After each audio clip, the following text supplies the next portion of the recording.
Hello and welcome back. Now we come to the end of our week, and the lesson reminds us of three things we need to do to get out of debt. First, do everything you can to stay away from debt.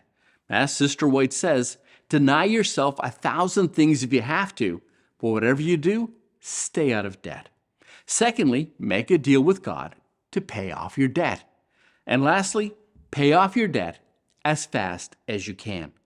The point of this week's lesson is clear, that the key to getting rid of debt and staying out of debt is both self-denial and self-control.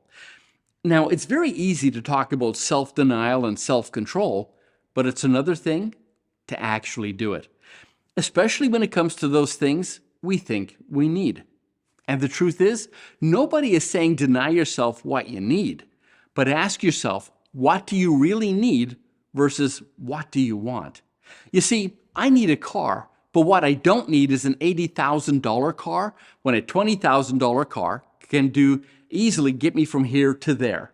My $30 watch can tell time just as well as a $5,000 Rolex.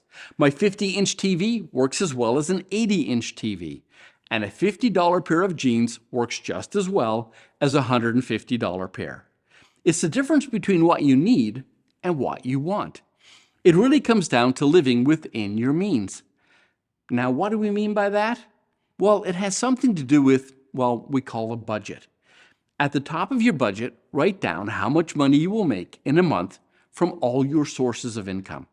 Then below that, write down your tithes and offerings. Make sure that God gets the first of your increase. Then below that, start writing down all of your expenses for that month. Things like the mortgage or rent, heat, electricity, water, and sewer. Your phone bills, gas for your car, and groceries. Write down every expense that you have for that month. Now add up all of your expenses and then subtract that number from your income. If you still have money left over, you are living within your means. If there's no money left over, then you are headed for debt and you need to make some adjustments in your lifestyle. In the end, it's up to you to manage the wealth and resources that God has given you. You see, the Bible says that God has given you the power to make wealth. And here's the thing. If you ask Him, He will give you the power to manage that wealth as well. Well, that was our lesson for this week. Please take some time this Sabbath to visit your local Sabbath school class and share with them some of your thoughts regarding debt and God's desire for His people to be debt-free.